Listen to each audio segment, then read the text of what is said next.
Bonjour, je vais vous expliquer comment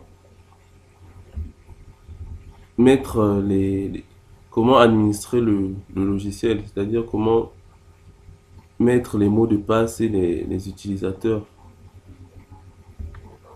Et je vous conseille avant tout de toujours faire des sauvegardes, de faire une copie du fichier de gestion de stock après chaque utilisation. Il faut faire la copie après chaque utilisation, soit dans un disque dur externe, dans un disque dur interne. Cette copie va vous permettre de sauvegarder le travail que vous venez de faire. Donc chaque fois que vous avez utilisé, vous faites une copie. Ça vous permet de garder le travail effectué. Et donc ainsi, chaque copie sera écrasée par une copie récente. Là, pour gérer voici, j'ouvre le logiciel gestion de stock.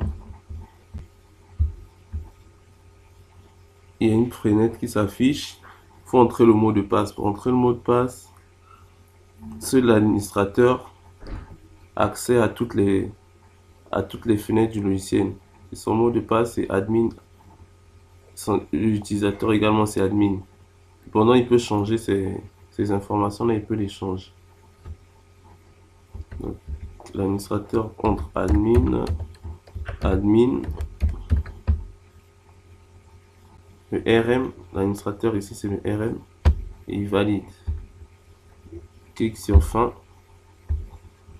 Ici, pour ajouter les utilisateurs, il va sur la feuille paramétrage. Paramétrage, il peut même changer son nom. Il peut mettre RM. Ici par exemple, il peut mettre RM et RM s'il veut. Ou 1, 2, 3. Et là, chaque fois qu'il va se connecter, il va devoir mettre comme nom utilisateur RM, le mot de passe 111. Donc je vais laisser admin. Il peut également j'ai paramétré jusqu'à 10 utilisateurs. Il peut également ajouter un autre utilisateur. Il peut changer le nom et le mot de passe. Il peut changer le nom et le mot de passe. Donc user 1 ici, il peut ajouter un utilisateur. Peut-être si c'est Nupsia, il peut mettre Nupsia ici comme nom d'utilisateur. Ensuite, mot de passe, il peut mettre voilà, il peut mettre aussi Nupsia ou un autre mot de passe. Et ici, chaque fois qu'il veut donner accès, par exemple s'il veut que Nupsia ait accès au fournisseur, il met X au niveau du fournisseur de la croix là. S'il veut qu'elle ait accès aux fenêtres paramétrage, il saisit X ici à ce niveau. S'il veut qu'elle n'ait pas accès, il enlève le X. S'il veut que Nupsia ait accès à la feuille ajout article, il saisit juste X à ce niveau. Donc ainsi, toute cette ligne correspond au paramétrage. Toute cette ligne correspond au paramétrage de l'utilisateur Nupsia. C'est à ce niveau-là qu'il donne les accès ou qui bloque les accès à l'utilisateur Nupsia. Et il peut ajouter plusieurs autres utilisateurs. S'il n'y en a pas, ben, il peut laisser les deux. Donc ici, Nupsia a accès à la fenêtre fournisseur, à la feuille fournisseur, feuille article et feuille service. Et l'administrateur a accès à toutes les feuilles, paramétrage, fournisseur, article, ajout, service, sortie article. Il a accès à toutes les feuilles. Voici donc comment paramétrer. Donc je vais remettre user 1.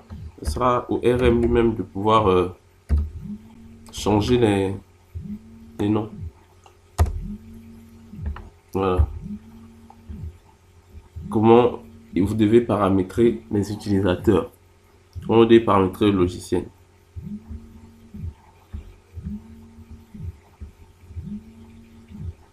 Et ainsi, on va prendre un exemple. Là, je referme. Il n'est pas enregistré. Quand j'ouvre le logiciel, quand j'entre quand j'ai entré admin tout à l'heure, il avait accès à toutes les fenêtres. Et si je fais user 1,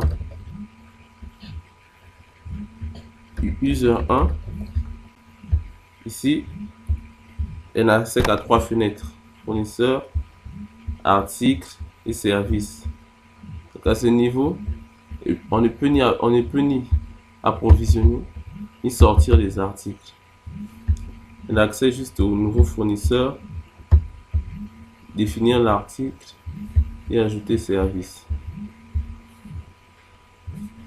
Donc voilà comment il peut paramétrer. Et il peut faire ça pour jusqu'à 10 utilisateurs. Ok, je vous remercie d'avoir suivi la vidéo.